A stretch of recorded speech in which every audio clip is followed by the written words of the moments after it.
Assalamualaikum warahmatullahi wabarakatuh. Hari ini saya nak buat ulasan perlawanan di antara Kedah versus Selangor, yang mana Selangor menang 3-2 hasil comeback dari 1-0, 1 sama, 2-1, 2 sama, dan akhirnya menamatkan perlawanan kepada 3-2 hasil jaringan dari Aaron, Faisal Halim dan juga Nur. Gol Kedah dijaringkan oleh Amir Bek dan juga oleh William Lira. Pada perlawanan ini, kalau kita lihat, kedua-dua pasukan beraksi dengan seimbang. Mereka berjaya memanfaatkan kelemahan ataupun kesilapan pasukan lawan di bahagian pertahanan untuk menjaringkan gol, dan mereka juga memanfaatkan peluang-peluang yang ada untuk menjaringkan gol. Jadi kalau kita nak cerita gol ketiga Nur tu offside ataupun tak, saya tak mau cerita, anda komenlah di bawah, sebab saya nak fokus lebih kepada gameplay. Jadi tanpa membuang masa, mari kita masuk ke dalam ulasan perlawanan.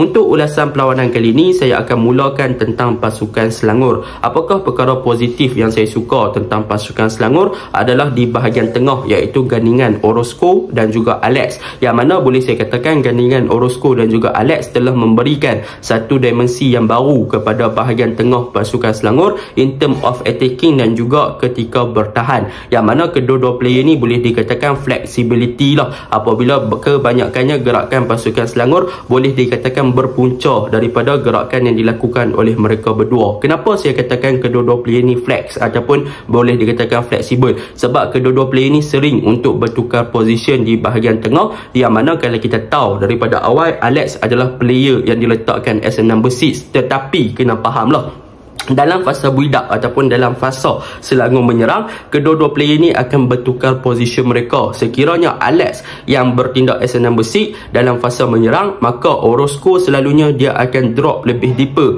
untuk berada di kawasan Alex. Jadi apabila Orozco dah drop lebih deeper di kawasan Alex, maka Alex akan naik lebih tinggi untuk cover up tempat Orozco dan bertindak sebagai pemain nombor 10 di bahagian tengah lah. Jadi apabila Orozco berada di kawasan Alex, maka di sinilah kita boleh nampak yang kedua-dua player ni sebenarnya mempunyai typical gameplay yang sama, yang mana kedua-dua player ni adalah dua player yang bagus as a deep lying playmaker, sebab mereka ada vision dan juga long ball passing yang sangat bagus untuk mereka switch the side ataupun untuk mereka open game dari bahagian tengah sama ada ke bahagian kiri ataupun ke bahagian kanan. Sebab apa? Sebab mereka punya long ball tu memang on point. Jadi di sinilah kita boleh nampak yang mana dalam fasa build up memang Orozco kebanyakannya turun lebih deep untuk membolehkan Alex naik lebih tinggi bagi membentuk combination play di bahagian hadapan, dan Orozco boleh create game daripada bahagian bawah. Cumanya dalam fasa bertahan, Orozco akan turun lebih kepada di kawasan nombor 8, dan Alex akan kembali ke posisi dia yang diambil oleh Orozco tadi untuk bertindak as a number 6 untuk bagi ataupun cover up bahagian back 4. Sebab Orozco dengan Alex ni perbezaan dia,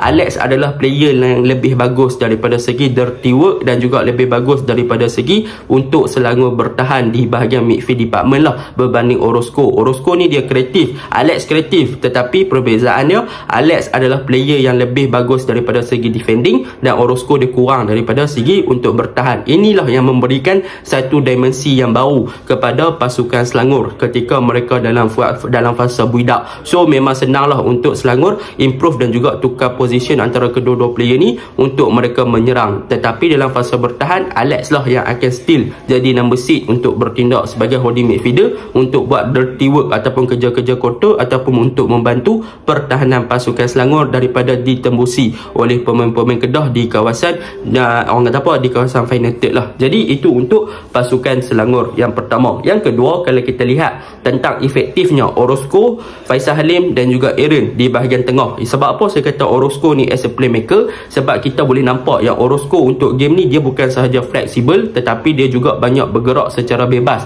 Sebab apa? Sebab dia selalu bertukar position dengan Alex di kawasan number 6. Tetapi dalam pada masa yang sama, sekiranya Orozco bertindak untuk stay high ataupun advance lebih forward ke bahagian hadapan, maka Orozco akan bertindak untuk cover up tempat Aaron. Sebab apa? Sebab Aaron akan lebih suka untuk cover up tempat bahagian wide area di kawasan winger yang ditinggalkan oleh Faisal Halim ataupun Mukeri, yang mana waktu itu Faisal Halim yang lebih drop deeper ataupun lebih fleksibel bergerak bebas di kawasan bahagian tengah ataupun bahagian kiri, maka ini membolehkan Orozco untuk advance lebih ke bahagian hadapan untuk menggantikan striker di bahagian hadapan lah. Dan hasilnya kita boleh nampak combination play yang dibentuk oleh Faisal dan juga Aaron beberapa kali berjaya untuk mengucang-acirkan pertahanan Kedah. Sebagai contoh, kita tengok penalti yang didapatkan oleh pasukan Selangor adalah berpunca daripada Faisal Halim yang open the game, dan yang mana dia banyak bergerak dan akhirnya buka game kepada Aaron. Aaron berada dalam kedudukan yang orang kata apa, angle tak ada, tetapi apa yang dilakukan oleh Aaron telah banyak kali dilakukan sebelum ni. Bahkan dia pernah menjaringkan gol daripada percubaan tersebut ketika menentang Terengganu ke Perak kalau tak silap saya, tetapi dia banyak kali dah buat percubaan tersebut. Jadi boleh dikatakan percubaan yang dilakukan oleh Aaron tu bukan nasib, tetapi Aaron tu ada technical individu yang bagus untuk melakukan percubaan daripada sudut yang sukar tersebut yang membolehkan bola muntah. Dan dalam pada masa yang sama, macam saya cakap tadi, sekiranya Orozco bertindak lebih advance ke bahagian hadapan, dia adalah player yang akan cuba ganti tempat striker. Jadi bila berada di dalam di box, tiba-tiba Aaron di kawasan wide area, tengok-tengok Orozco yang ada di dalam kawasan kotak penalti pasukan Kedah dan cuba dapatkan bola dahulu. Dan memang Orozco dapat bola dululah. Orozco dapat bola, dia chip the ball, dan lepas tu kalau Allah pula foul penalty. Jadi dekat sinilah kita boleh nampak the variation of tactical yang diterapkan oleh Tan Chee Ho, yang mana dia banyak untuk switch position daripada player, yang mana daripada striker ke winger ke bahagian tengah ke bahagian number 6, bahagian number 6 ke advance number 10, nah yang bahagian winger kiri masuk inverted ke bahagian tengah. So benda ni yang memberikan flexibility dan juga peranan yang bagus kepada pemain-pemain Selangor untuk mereka stretch out the game. Dan kalau kita lihat pada perlawanan ni, bagaimana Selangor berjaya untuk utilize mereka punya winger adalah mereka cuba untuk stretch out pasukan Kedah daripada defensive line mereka untuk mereka create space untuk exploit. Dan kita boleh nampak lah apabila kemasukan hand down di second half, kita boleh nampak yang bahagian winger pasukan Selangor ni di cover up bahagian wide area adalah lebih efektif, yang mana kemasukan hand down banyak kali berjaya untuk pemain-pemain hand down ni untuk beat Arif Farhan di kawasan kanan pasukan Selangor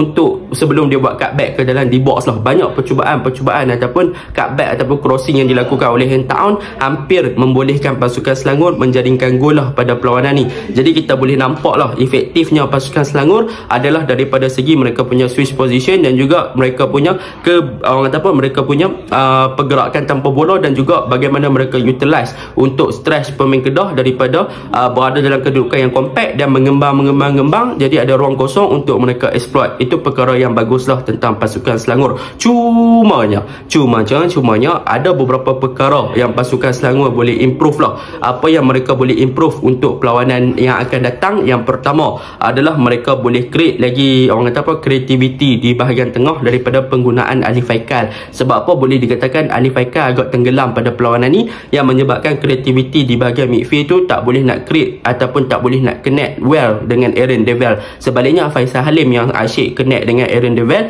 berbanding daripada bahagian tengah lah. So mereka mungkin boleh create ataupun boleh cipta gerakan yang membolehkan mereka mencari Aaron Devel di kawasan di box pasukan lawan. Itu yang pertama. Yang kedua, untuk defense department pasukan Selangor tolonglah improve lagi. Sebab apa? Sebab kalau kita lihat defense department mereka ketika situasi corner kick, tak ada seorang pun man marking Amir Bek kosong, Amir Bek gol. Dan yang kedua, kalau kita lihat daripada situasi gol William Lira tu, memang nampak caca merebah lah defense pasukan Selangor ni. Bagaimana seorang striker William Lira boleh beat 3 ataupun 2 pertahanan pasukan Selangor termasuk goalkeeper kan, yang dia boleh gelecek dan dia boleh score. So benda tu mereka perlu communicate, mereka perlu memastikan mereka tak buat simple mistake like that untuk orang daripada throw in tu. Bukannya William Lira tu Yazan boleh clear the ball kan, Yazan boleh buat decision yang lebih bagus kan. Jadi defense pun mereka perlu perbaiki lah. Jadi secara overallnya pada perlawanan semalam boleh dikatakan Selangor nak kata deserve untuk menang. Memang mereka berjaya bangkit 2 kali lah. So benda tu memang kita tak boleh nak kata apa lah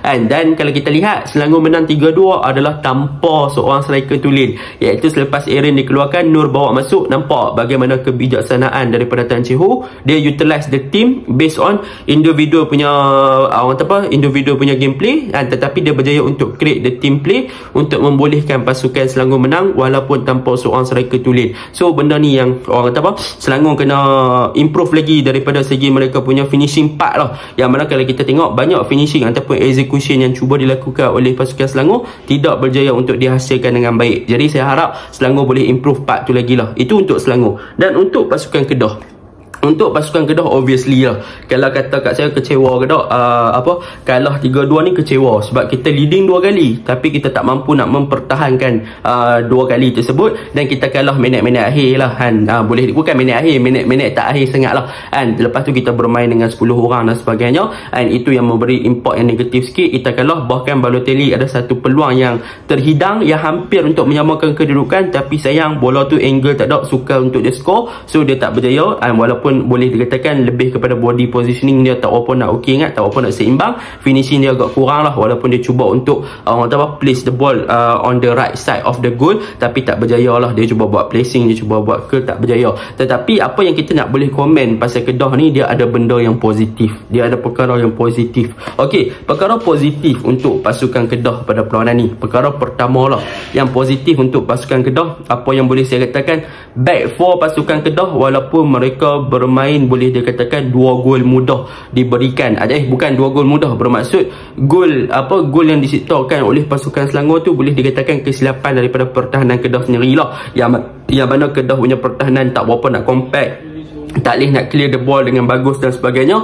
Cumanya apa yang boleh kita nampak adalah bahagian defense Kedah improve, iaitu Boyan Siga sentiasa memberikan 100%, interception dan sebagainya dia bagus. Cumanya yang paling saya nak puji adalah tentang Kamel dan juga Arif Farhan, yang mana boleh saya katakan right back dan juga left back Kedah ni mereka sangat confident dalam game ni. Kalau kita lihat untuk Kamel memang saya kata dia bagus lah game ni, yang mana dia banyak buat overlap, dia banyak memberi support kepada Hidalgo, dia berani naik, defending pun dia bagus, dia berjaya mengekang Faisal Halim dengan sangat baik kan. Jadi boleh saya katakan Kamel adalah player yang sangat improve a lot selepas diberi peluang untuk masuk dalam kesebelasan utama Kedah dalam beberapa game yang lepas Hishamuddin injured, dan Kamel berjaya balas bukti tu. Tetapi sayang Kamel kena red card kan. Red card tu pun macam tak kena, macam muka dia sepak kaki sendiri ya, tapi tak apalah kan, dah kena red card. Saya harap lepas ni orang kata apa, Kamel boleh bounce back dan jadi the best player lagi lah. Untuk Arif Farhan, kalau kita lihat dia punya confident defending pun bagus untuk game ni, tetapi daripada attacking pun dia bagus. Cumanya bila masuk minit 70 macam tu, fitness dia agak kurang. Berapa kali hand ta'am berjaya beat dia, mungkin dia boleh improve daripada segi fitness je lah. Tapi daripada segi game, Arif Farhan dan juga Kamel dah memang improve. Itu benda pertama yang boleh saya puji.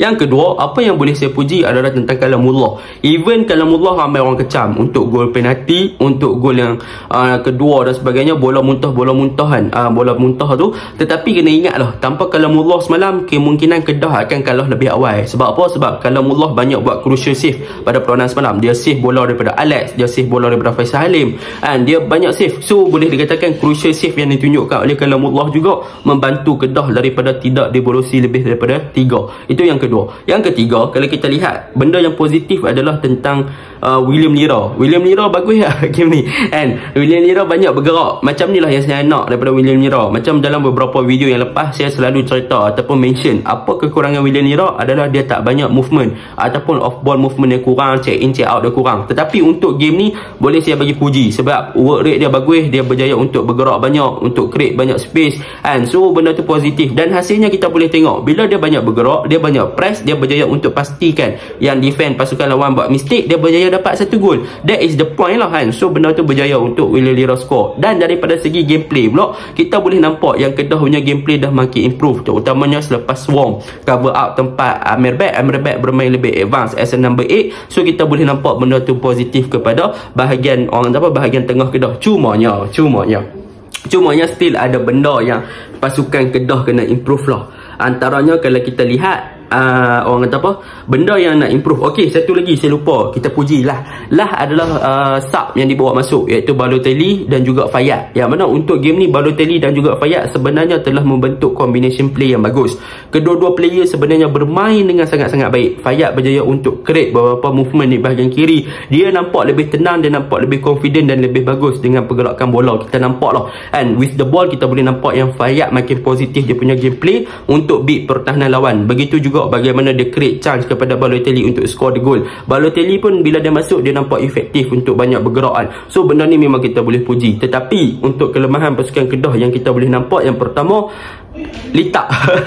Litak game ni boleh dikatakan agak kurang. Memang tak nampak sangat. And masuk minit 70 pun Litak dah mula loy, mula penat. Dan dia ada nak buat clearance dalam kotak penalti pun terlepas, menyebabkan bola dapat balik kat Selangor. Merugikan. Litak memang below par. Saya tak mencapai expectation saya lagi untuk season kali ni. Odd pun tak berapa nak hidup game ni, walaupun ada beberapa gerakan menarik, tapi dia tak boleh nak influence the midfield untuk lebih kreatif. Bahagian tengah perlu lebih kreatif untuk create the game. And dua benda ni lah yang saya nampak untuk pasukan Kedah yang untuk lebih ke depan. Dan yang terakhir adalah tentang defense dan goalkeeper. Mereka perlu untuk communicate each other dengan lebih bagus. Mereka perlu memastikan yang mereka tak buat kesilapan mudah untuk pihak lawan exploit mereka punya kesilapan lah. Jadi benda-benda macam ni lah yang kita nak elakkan. Jadi secara overall game semalam puas hati lah tengok. Baru rancak game Liga Super kan. Ya, itu je lah ulasan saya. Assalamualaikum.